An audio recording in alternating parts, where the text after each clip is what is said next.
আসসালামু আলাইকুম dear viewers, সবাই কেমন আছেন? আজকে আরেকটি বিষয় নিয়ে আলোচনা করার জন্য আপনাদের সামনে উপস্থিত হয়েছি। আজকে আমি আলোচনা করব শিশু স্বাস্থ্য বা নবজাতক স্বাস্থ্য নিয়ে বলতে পারেন। আমাদের দেশে একটি কমন প্রবলেম, শিশু মৃত্যুর হার আমাদের দেশে অনেক বেশি। আমাদের দেশের শহরের সংখ্যা কম, গ্রামের সংখ্যা বেশি। গ্রামে শিশু জন্মগ্রহণের পরে প্রপার টেক কেয়ারের অভাবে বা যত্নের অভাবে অনেক শিশু মারা যায়।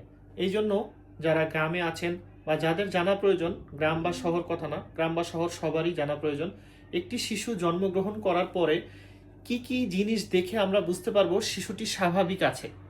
এই জিনিসটা সম্পর্কে আমরা আজকে ছোট্ট করে একটু আলোচনা করব, যাতে সবার একটা ধারণা থাকে। একটি শিশু জন্মের পরে একটা নির্দিষ্ট ওজন প্রয়োজন হয়, যে ওজনটা আমরা স্বাভাবিক ওজন বলি। আমরা আজকে জেনে নিই যে একটি শিশু জন্মের পরে কত ওজনকে আমরা স্বাভাবিক ওজন বলি। একটি শিশু জন্মের পরে ওজন যদি 2.5 থেকে 4 কেজি থাকে, তাহলে সেই ওজনটাকে আমরা স্বাভাবিক ওজন বলবো। এর নিচের ওজন হলো শিশুর জন্য খারাপ, এর উপরের ওজন হলো শিশুর জন্য খারাপ। তার মানে 2.5 কেজির নিচেও ভালো না, 4 কেজির উপরেও ভালো না, চলে গেল ওজন। এরপরের পয়েন্ট হলো শিশুর গায়ের রং। শিশু জন্মের পরে সাথে সাথে কান্নাকাটি করবে।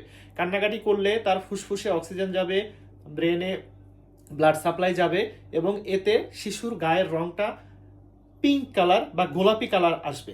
যদি শিশুর গায়ের রং পিঙ্ক বা গোলাপি না হয়ে ফ্যাকাশে বা নীল হয়, তাহলে বুঝতে হবে যে শিশু সুস্থ নয়। সুতরাং নবজাতক শিশু জন্মের পরে কান্নাকাটি করবে, কান্নাকাটির পরে গায়ের রং পিঙ্ক কালার হবে, এটাই স্বাভাবিক। পরের পয়েন্টে আসি। এর পরের পয়েন্ট হচ্ছে তাপমাত্রা। জন্মের পরে একটা নবজাতক শিশুর স্বাভাবিক তাপমাত্রা হতে হবে 97.7 থেকে 99.5 ডিগ্রি ফারেনহাইট। এটা স্বাভাবিক তাপমাত্রা।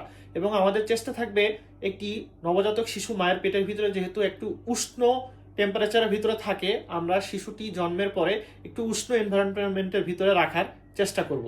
এরপরে আমরা খেয়াল করব পরবর্তী যেটা বিষয়, মলমূত্র ত্যাগ করছে কিনা। একটি শিশু জন্মের পরে 24 ঘন্টার ভিতরে প্রস্রাব এবং পায়খানা করবে। যদি 24 ঘন্টার ভিতরে প্রস্রাব এবং পায়খানা না করে, তাহলে আমাদের ধরে নিতে হবে শিশুর প্রস্রাব এবং পায়খানার রাস্তায় কোথাও না কোনো সমস্যা আছে।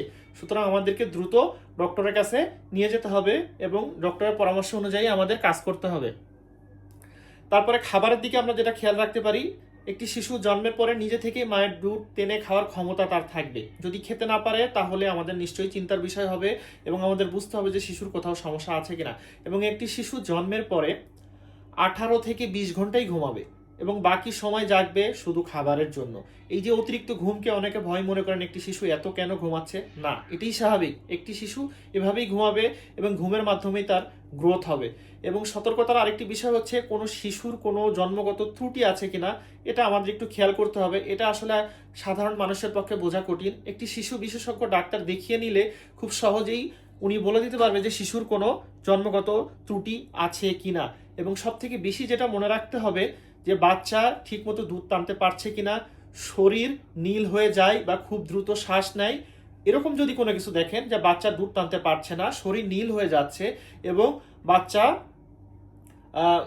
খাওয়ায় কোনো সমস্যা তৈরি হচ্ছে, তাহলে আর দেরি না করে খুব দ্রুত বিশেষজ্ঞ ডাক্তারের পরামর্শ নিতে হবে। বাচ্চা নীল হয়ে যাওয়া, বাচ্চা দুধ টানতে না পারা এবং দ্রুত শ্বাস নেওয়া, এগুলি ডেঞ্জার সাইন। এগুলি যদি কোনো শিশুর ভিতরে থাকে, তাহলে অবশ্যই বাচ্চাকে দ্রুত শিশু ডাক্তারের কাছে নিয়ে যেতে হবে।